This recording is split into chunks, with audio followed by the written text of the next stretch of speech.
ठीक है, मंच संचालन कर रहे, मैं नाम भूल रहा हूँ, सुशील भैया का, सुचित भैया का शुक्रिया अदा करता हूँ और उर्जेश भैया का धन्यवाद ज्ञापित करता हूँ कि उन्होंने मुझे सूचना दिया और एक मंच देने का प्रयास किया।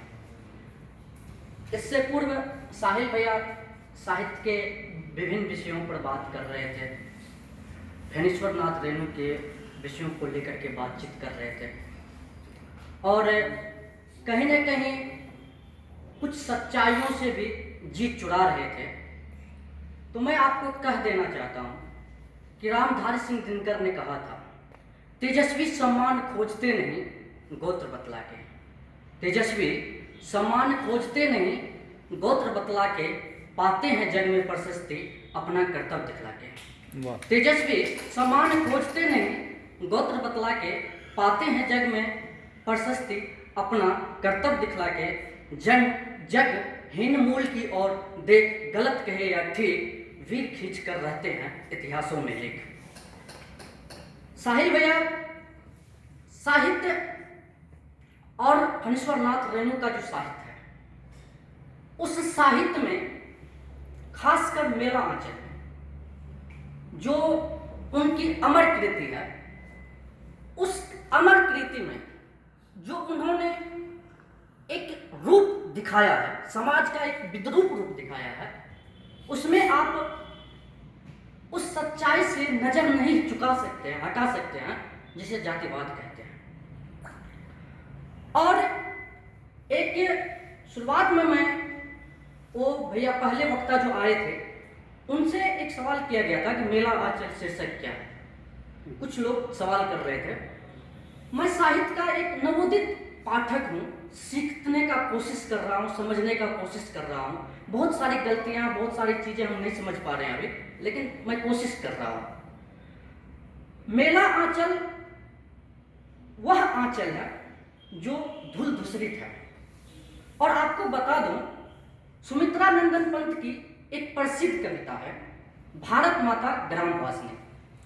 भारत माता ग्रामवासिनी खेतों में फैला है सामल, धूल भरा मेला सा आंचल, धूल भरा मेला सा आंचल। यहीं से मेला आंचल सब लिया गया है। एक बात यह, दूसरी बात साहित्य जगत में और जो साहित्य की पट्टियां हैं, उन पट्टियों में फणीश्वर नाथ रेणु को एक आंचलिक कथाकार के रूप में एक खांचा में ढालने का प्रयास किया। उसका भी कारण है, और कारण कहीं और नहीं है बल्कि स्वयं फणीश्वर नाथ रेणु है। जो साहित्य के मर्मज्ञ और समझदार लोग हैं, वे बखूबी इस बात को जानते हैं। जिस तरह से साहित्य जगत में अज्ञेय को लेकर, अज्ञेय की अमर कृति शेखर एक जीवनी को लेकर एक विवाद चला था कि शेखर ही अज्ञेय है या कोई और है, तो उसका भी एक कारण है, क्योंकि शेखर अपनी भूमिका में इस बात का जिक्र करते हैं। और दूसरी बात, मेला आंचल को आंचलिक उपन्यास क्यों कहा गया, इसका भी कारण स्वयं रेणु जी है, क्योंकि रेणु जी ने उसकी भूमिका में स्पष्ट लिखा है, यह है उपन्यास मेला आंचल आंचलिक उपन्यास। इस तरह से उनकी शुरुआत होती है भूमिका। तो उसका जो कारण है वह रेणु है।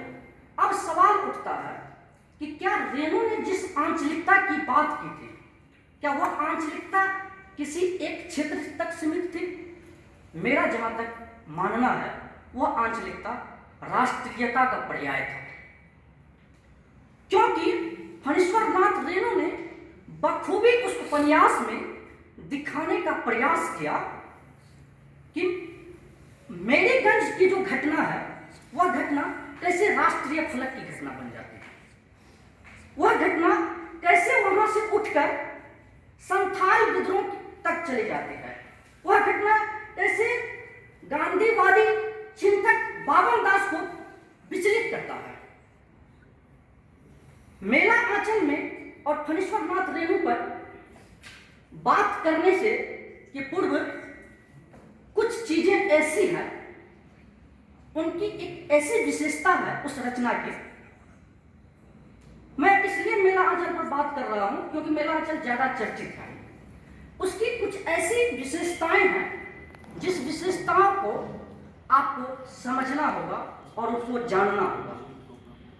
मेला आंचल में सबसे सर्वश्रेष्ठ ज्ञान जो दिखता है वह फणीश्वरनाथ रेणु का लोक ज्ञान है। आप कहिएगा कि लोक ज्ञान क्या है? लोक ज्ञान तो हर रचनाकार में होता है, हर साहित्यकार में होता है, किसी किसी राजनीतिक में भी होता है।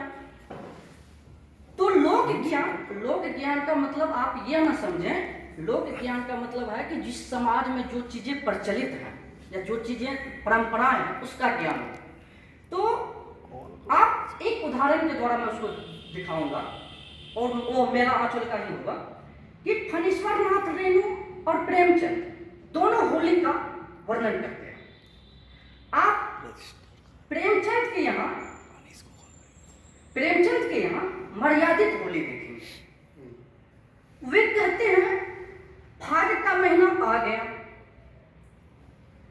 1 महीने तक रंगों की धूल उड़ रही है। इस तरह से उनका कथात्मक रूप में चलती है कथा। लेकिन फणीश्वरनाथ रेणु क्या कहते हैं? फणीश्वरनाथ रेणु का जो होली वर्णन है वो आपको नाचने के लिए प्रेरित कर देगा, झूमने के लिए मजबूर कर देगा। जैसे देखिए, जोगीरा सारा रारा, जोगीरा सारा रारा रारा रारा सारा रारा, ये उनका वर्णन है।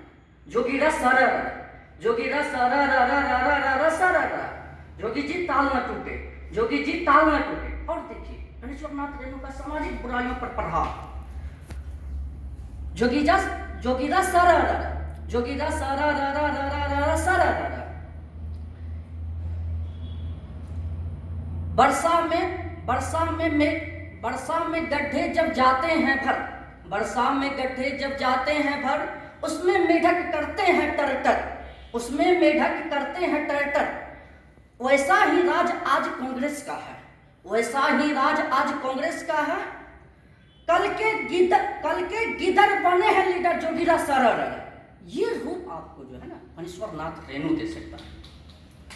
दूसरी बात और मैं आपको बताना चाहता हूं कि फणीश्वरनाथ रेणु ने इस चीज को जिया था, प्रेम को जिया था। और उन्होंने कहा कि उनका मुझे जहां तक लगता है, उनका मानना था कि इस दुनिया में प्रेम ही जीवित रहेगा। जिस तरह से कबीर ने कहा, भाई अगर प्रेम का पढ़े सो पंडित हो। जैसे नहीं तो यहाँ क्या प्रेम मानुष भयो बेकुंठे। तो उसी तरह से आप याद कीजिए, फणीश्वरनाथ रेणु रोगग्रस्त हुए थे, तब जाकर पटना पीएमसीएच में मिस लतिका से उन्हें प्रेम हो जाता है और उसके बाद उनका सारा साहित्य रचा जाता है। तो उपन्यास का शुरुआती अंश, मैं ज्यादा नहीं बोल रहा हूं, खत्म कर देता हूं। उपन्यास का शुरुआती अंश और अंतिम अंश भी प्रेम पर ही खत्म होता है। पहले में वो 1942 की और कुछ की ऐसे वर्णन करते हैं, बिजली की चमक के समान एक खबर फैल गई समाज में कि कुएं की बाल्टी पकड़ लिया गया, आचार्य विश्वनाथ को भी पकड़ के लाया गया, आज उसकी तहसीलदारी निकल जाएगी। तो इस तरह का वर्णन।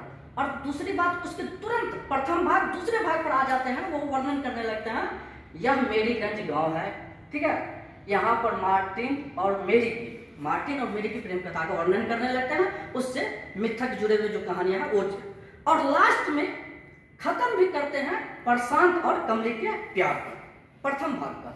तो ये कुल मिलाकर के ये जो प्रेम का रूप है वो फणीश्वरनाथ रेणु के यहाँ मिल सकता है। फणीश्वरनाथ रेणु ने कमली के माध्यम से दिखाने का प्रयास किया है कि मुस्कुराहट बड़ी जानलेवा होती है, और आप लोग जानते हैं कि मुस्कुराहट कितनी जानलेवा होती है। तो ये चीजें जो है वो आपको प्रेम, ये आपको फणीश्वरनाथ रेणु दे सकता है। फणीश्वरनाथ रेणु में अन्य विषय अनेक चीज हैं। आप फणीश्वरनाथ रेणु को क्यों पढ़िएगा? इसलिए आप पढ़िएगा, आपको अगर ग्रामीण संस्कृति को जानना है। अब एक शब्द बताइए, बिकटा शब्द है, कौन जानेगा जो शहरी समाज को जीने वाला है बिकटा शब्द? वह तो उनके लिए तो कॉमेडियन शब्द है, प्रचलित है। बिकटा वही जान सकता है जिसने उस समाज को जिया है। जो बिकटा जो है, जोकर जिसको कहते हैं, वो वही जान सकता है। तो अगर ग्रामीण पृष्ठभूमि को जानना है और कैसे एक बैल वाला बैल हीरामन को अमर कर दिया जाता है, उसको जानना है तो आपको कहीं न कहीं फणीश्वर नाथ रेणु के शरण में जाना पड़ेगा।